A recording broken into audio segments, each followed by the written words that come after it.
Alright. Sargoth back on the microphone for day 4 of the Super Mario Kart World Championships here. So today is Grand Prix mode, 150cc, of course. Many people find this to be the best mode for the championship because it's less RNG and more skill intensive.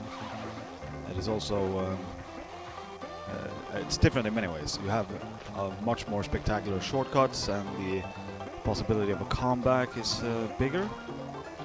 And yeah, I'll be sure to mention whenever you see a clutch match that has opportunity to go either way.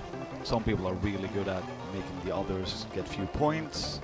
Like Harold has a thing where he'll wreck you for a lap and a half and then make miracle comebacks all the time.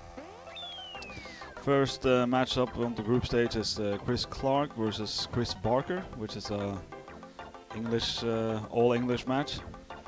I'm not sure if they have played before, as Chris Barker is new to the scene. This is his first year. Clark, of course, a veteran of the scene, coming in on, I think, 10 years by this point.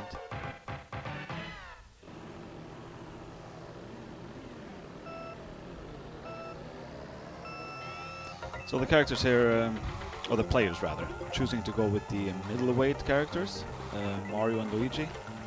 So in 150cc, playing the heavyweights is a mixed bag. They are absolutely the fastest characters, but that's also very, very hard to control, and the acceleration is so bad.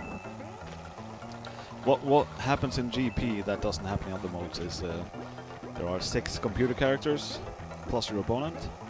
So during some laps, when you're catching up to the computer characters for the second time, lapping them rather, there's a lot of traffic and it's very hard to not crash unless your name is Scoob, pretty much.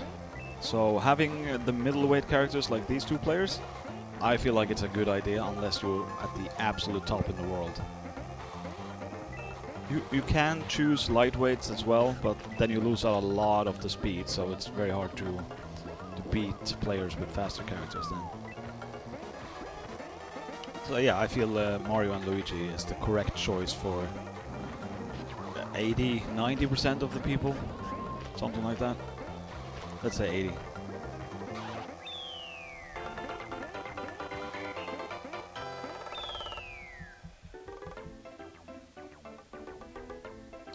So after each map you get to see the scoring results, because this is not about winning or losing, it's about how many points you get.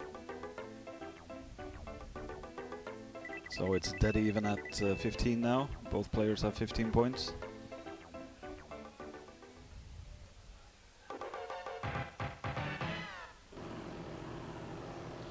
And also, unlike yesterday's match race shenanigans, the zoom start in Grand Prix is quite a bit more lenient. So it's not as much of an issue at all, which is good.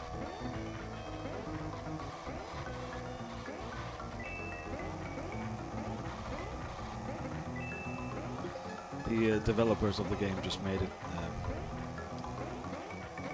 The match race is extra hard, but I think the real issue is Grand Prix is easier because the computer characters, the game isn't able to load all the obstacles. That's why there are less thwomps, there are no fenners, there are no placed bananas like Vanilla Lake 2. That doesn't happen in Grand Prix. I think that's because of the maximum load of the SNES actually. So it's quite a bit easier. None of the dumb stuff is kept from match race. So yeah, it's generally a more enjoyable mode for most people, which is why it's on day 4 of the CDN. It has always been or very often at least, I believe, in the grand finale. So today also decides the outcome of the overall placement, of course. Top 1 currently being Scoob, and Sami in 2nd place, and Gio in 3rd, I believe. Although Sami and Scoob are quite a bit up front. Scoob being the absolute favorite for the Grand Prix gold medal, and hence the overall gold medal again this year, which would make it his 4th in a row, which is quite spectacular in this day and age.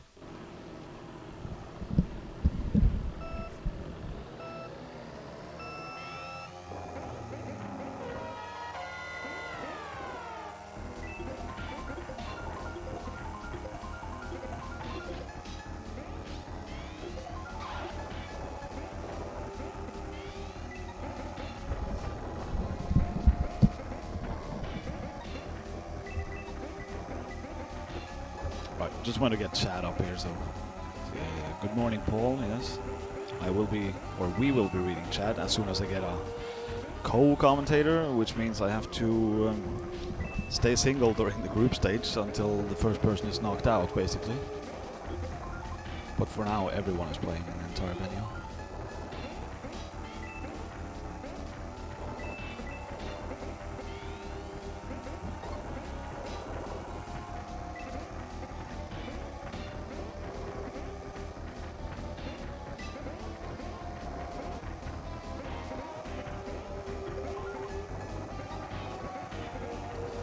Barker getting into some trouble here on PC3.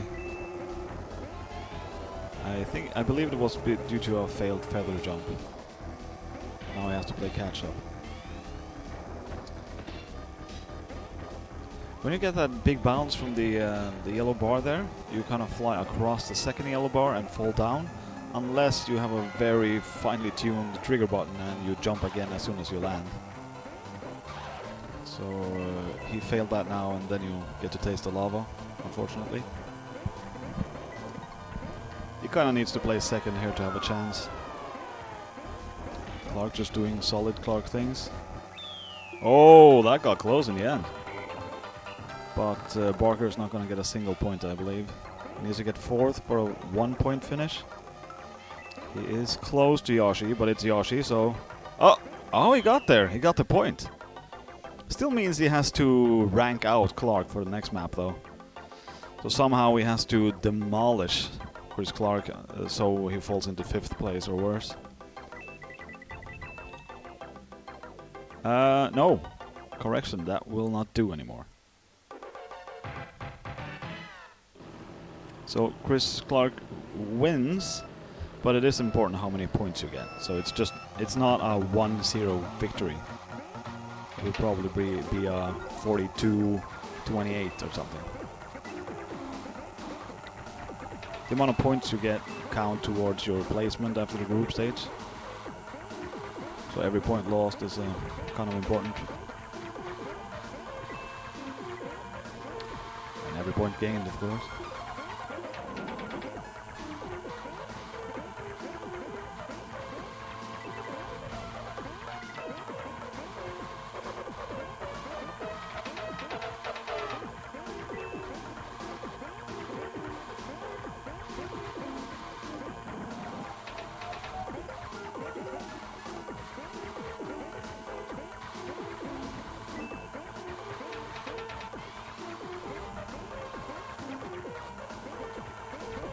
Nice adjustments by Clark there. He was about to eat some sand.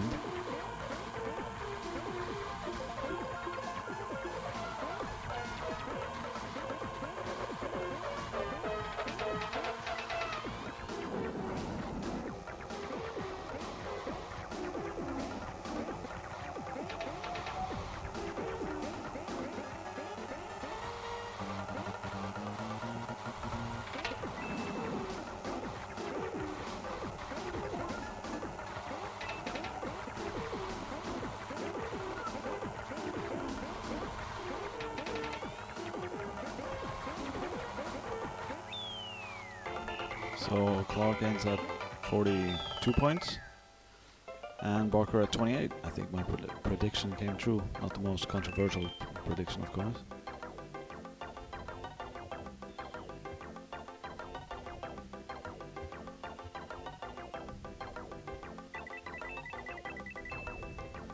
So the maximum is 45 here.